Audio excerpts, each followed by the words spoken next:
ये है किया सिरोस का वो वेरिएंट जिससे पैनोरामिक सनरूफ मिलनी शुरू हो जाती है। This is the HTK plus variant.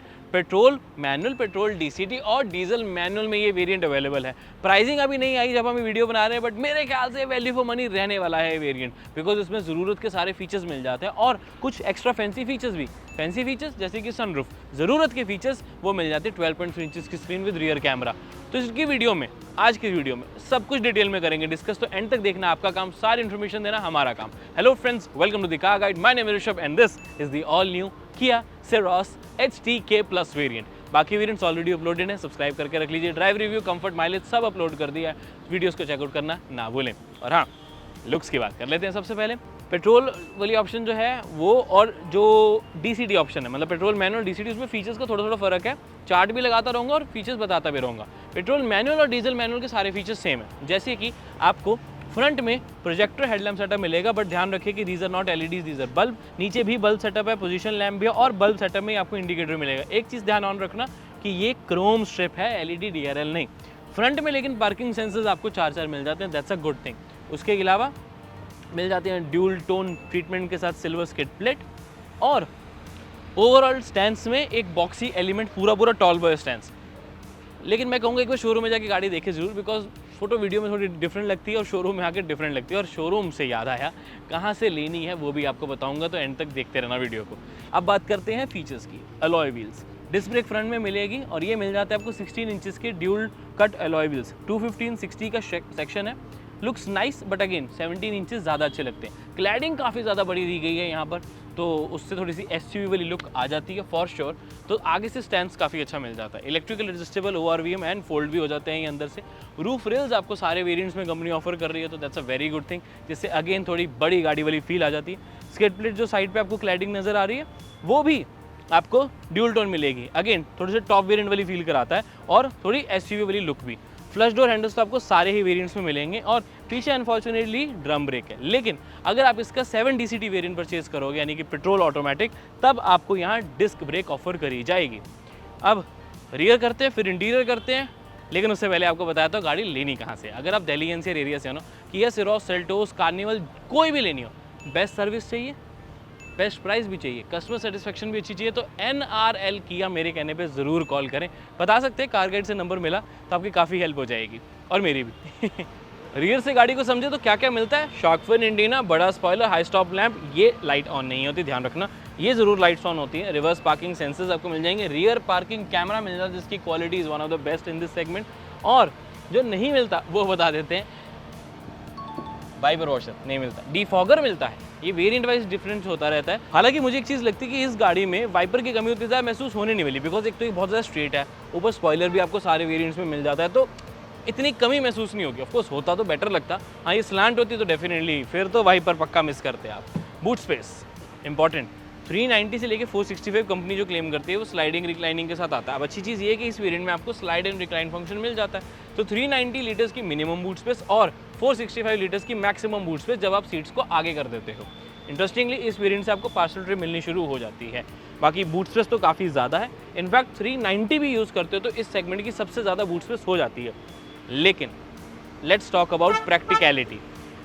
390 number दिखने में बड़ा लगता है, ब्रेजा में जैसे 328 आता है, लेकिन जितना आप ब्रेजा में सामान रख पाओगे उतना ही आप यहाँ सामान रख पाओगे। ऐसा नहीं है कि ये 390 तो इसमें ज़्यादा सामान आ जाएगा। उसके रीज़न बताता हूँ, क्योंकि 390 तब हो पाती है जब एंगल सीट का पूरा पीछे है, एंड यू नो, मतलब समझ लो कि एंगल का फ़र्क आ जाता है। अब उसमें क्या सीन रहता है कि अब हम इसमें पानी तो डाल नहीं रहे कि 390 लीटर्स पॉइंट से, तो बड़े बैग्स की शेप तो वही रहेगी। छोटे छोटे खाने जो बन जाते हैं उसमें आप छोटे छोटे बैग्स रख पाओगे, बट फिर भी 390 नंबर जितना बड़ा सुनने में लगता है उतने ज़्यादा बैग नहीं आएंगे। फॉर एग्जांपल 300 लीटर्स की बूट स्पेस में 3 बैग आ रहे थे, तो ऐसा नहीं कि 390 में 4 आ जाएंगे, समझ रहे, उसमें आने अभी भी 3 प्लस थोड़े छोटे मोटे ही हैं, बट हाँ बूट स्पेस फिर भी सेगमेंट की सबसे ज़्यादा है। चलो अब चलते हैं इंटीरियर में। आई होप ये आप अच्छे से समझ गए होंगे। अच्छी बात यह है कि सारे वेरिएंट्स में आपको ये स्मार्ट की ऑफर करी जाएगी। इधर तो नंबर लिखा हुआ है, लेकिन ऐसे किया लिखा हुआ आपको मिलेगा, ध्यान से देखो आप। इस तरीके से फ्लिप की है, लॉक अनलॉक और बूट ओपन करने की ऑप्शन। हाँ इलेक्ट्रिक टेलगेट नहीं है, इलेक्ट्रिक टेलगेट रिलीज़ है, यानी कि यहीं से वो अनलॉक होती है, ठीक है। लेकिन गाड़ी स्टार्ट करनी तो पुश स्टार्ट स्टॉप बटन इस वेरिएंट में नहीं है, कि आपको नॉर्मली ही लगानी पड़ेगी, यानी कि मैनुअली। बट डोर साइड में अच्छी चीज़ लगती है कि मल्टीपल कलर टोन्स थीम मिल जाती है। इलेक्ट्रिकल एडजस्टेबल ओआरवीएम्स आपको मिल जाते हैं जो फोल्ड भी हो जाते हैं। लॉक अनलॉक यानी कि सेंट्रल लॉकिंग के बटन, पावर विंडोज़ और बड़ी बॉटल अम्ब्रेला होल्डर, थोड़ी स्टोरेज यहाँ पर भी मिल जाती है।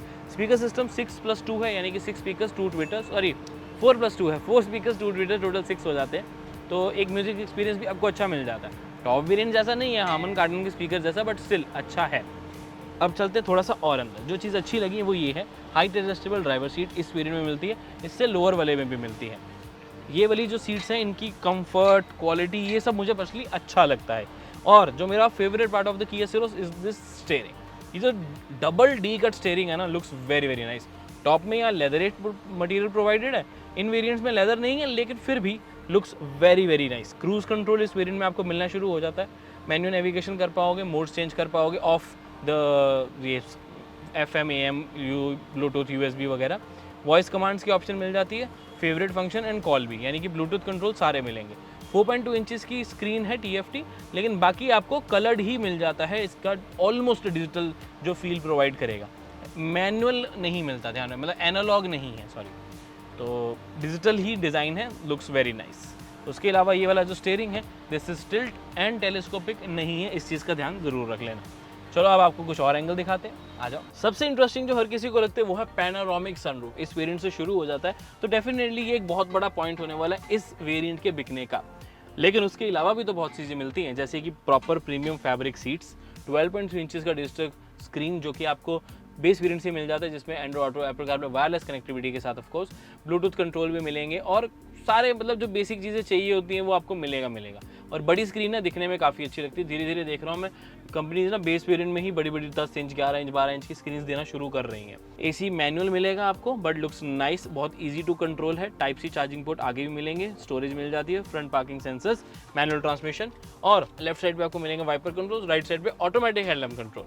IRVM हालांकि आपको मैनुअली मिलेगा, बट इतना बुरा नहीं लग रहा, बिकॉज साइज़ अच्छा है। विजिबिलिटी ये सब के बारे में डिस्कस किया है हमने हमारे ड्राइव रिव्यू में, तो उसे चेकआउट जरूर कर लें। मेजर हाईलाइट होने वाला है इसकी LED लाइट्स और द सनरूफ ये सबसे इंपॉर्टेंट है इस वेरिएंट का मेरे हिसाब से। सनग्लास होल्डर, इधर देखेंगे तो टिकट होल्डर, इधर देखेंगे तो आपको बड़ा मिरर, मुझे याद हो गया है। मल्टीपल स्पीकर सिस्टम ऑलरेडी बता चुका हूँ, और ग्लव बॉक्स जो है उसका साइज़ भी मुझे सही डिसेंट लगता है, काफ़ी सामान आप अपने यहाँ रख पाएंगे। इनफैक्ट ऊपर भी थोड़ी सी स्टोरेज है जहाँ पर आप छोटा मोटा सामान जो है वो रख पाएंगे वेरी इजीली। अब ये तो पेपर है, फोल्ड नहीं हुआ था अच्छे से, बट वॉलेट, शेड्स वगैरह रखना काफ़ी ईजी हो जाता है। सेफ्टी का भी कंपनी ने ध्यान रखा है, बेस वेरिएंट से आपको 6 airbags, ABS, CVT, reverse parking sensors, tyre pressure monitoring system, electronic stability control, vehicle stability management, emergency stop signal, बहुत सारी लंबी लिस्ट है। 20 सेफ्टी फीचर्स स्टैंडर्ड है, सारे वेरिएंट्स की लिस्ट आपके सामने है। चलिए अब इसकी रियर सीट को समझते हैं। उठना बैठना काफ़ी ज़्यादा आसान है। My height is 5'9" by the way. Sunroof ऐसा करते हैं, खोल ही देते हैं, मुझे भी व्यू मिलेगा, आपको भी व्यू मिलेगा। डोर बंद करते ही आप रियलाइज़ करेंगे कि कंपनी ने क्वालिटी के ऊपर अच्छा काम किया। डोर थंब भी आपको एक एश्योरेंस प्रोवाइड करती है। उसके अलावा कंफर्ट कन्वीनियंस का ध्यान रखने के लिए रियर में सनशेड भी प्रोवाइडेड है, वही ड्यूल टोन ट्रीटमेंट, थोड़ी स्टोरेज, नीचे बड़ी बॉटल रखने की जगह भी है। इधर स्टोरेज नहीं है अनफॉर्चुनेटली, बट इस तरफ आपको मिल जाएगी। बट और स्टोरेज चाहिए तो आपको नीचे भी एक प्रॉपर स्टोरेज मिल जाती है, phone, wallet, shades. Type C charging 2 port इधर भी है, यानी कि आगे भी 2 पीछे भी 2, 4 टाइप C चार्जिंग पोर्ट्स होते हैं, चारों फास्ट। रियर AC वेंट्स, आगे वाली आर्मरेस्ट बताने भूल गया था, तो सेंटर में आपको आर्मरेस्ट भी इसी वेरिएंट से मिलनी शुरू होती है, जो कि सेंटर आर्मरेस्ट है। और अगर आप इसका DCT वेरिएंट लोगे तो रिट्रैक्टेबल कप होल्डर्स भी मिल जाएंगे आपको, दैट्स अ नाइस थिंग। उसके अलावा ये वाली जो सीट्स हैं, दीज आर रिक्लाइन, ठीक है, और स्लाइड एज वेल, तो उससे आप अपनी बूट स्पेस बढ़ा सकते हो अगर ज़रूरत पड़े, बट बूट स्पेस की ज़रूरत बहुत रेयर ही पड़ती है, तो इसको आराम से पीछे करो, रिलैक्स करो, क्योंकि कप होल्डर और आर्मरेस्ट भी प्रॉपर आपको प्रोवाइडेड है। व्यू मिल जाता है सनरूफ का काफ़ी अच्छा, पैनोरामिक का। क्वार्टर विंडो काफ़ी बड़ी रखी गई है, तो पूरा पीछे कर भी लेते हो तब भी आपको थोड़ी एयरीनेस और विजन जो है वो आपका ब्लॉक नहीं होता। बाकी ओवरऑल फ्रंट कंसोल बहुत ही ज़्यादा इंप्रेसिव लगता है, और मेन तो देखो है ही है वो चीज़ जो फ्रंट यानी डिज़ाइन किया ना, that is amazing. Safety features already बता चुका हूँ, स्पीकर सिस्टम भी बता दिए, कंफर्ट भी हो गया। रियर सीट में 2 हेडरेस्ट मिलेंगे, बीच में नहीं मिलता, इस चीज़ का ध्यान जरूर रख ले, बट ये एडजस्टेबल है, that's a good thing. Variant अच्छा है, फीचर पूरे मिल जाते हैं, इंजन ऑप्शन भी मिल जाती है। अच्छी बात ये है कि इस वेरिएंट से पेट्रोल ऑटोमेटिक मिलना शुरू होता है। हाउएवर मुझे कहीं ना कहीं लगता है इस बार HTK प्लस उतना वैल्यू फॉर मनी नहीं रहने वाला, क्योंकि HTK ऑप्शनल ज़्यादा वैल्यू फॉर मनी रहता है। नो डाउट पैनोरामिक सनरूफ नहीं है, बट काफ़ी हद तक ज़रूरत के फीचर्स उसमें मिल जाते हैं। तो वैल्यू फॉर मनी तो वेरिएंट वो हुआ जिसमें ज़रूरत के फीचर्स हैं। इसमें 2-4 फैंसी फीचर ज़रूर ऐड होते हैं। 390 लीटर्स की बूट स्पेस सही रहती है, रिक्लाइनिंग और स्लाइडिंग की ज़रूरत नहीं पड़ती। अगर आप एचटी के ऑप्शनल का बजट बना रहे हो और सिर्फ रिक्लाइनिंग और स्लाइडिंग के लिए प्लस पे तो जाओगे नहीं, तो मेरे ख्याल से एचटी के ऑप्शनल एक ज़्यादा अच्छा वेरिएंट होगा। बट अगेन प्राइसिंग का डिफरेंस ये बताएगा। जब इसकी प्राइस आ जाएंगी, चार्ट आपको नीचे डिस्क्रिप्शन पे मिल जाएगा और आप उस अकॉर्डिंगली जज कर सकते हो। बट एचटी के प्लस वेरिएंट मैंने आपको दिखा दिया एज प्रॉमिस्ड। इसी हफ्ते सारे वेरिएंट आने थे, सब वेरिएंट अपलोड हो चुके होंगे। अब तक नहीं हुए हैं तो होने वाले होंगे, तो सब्सक्राइब करके रख लीजिए। सारे के सारे वेरिएंट्स, ड्राइव रिव्यूज़, कंपैरिजन सब अपलोड अभी हो जाएगा विद इन डेज।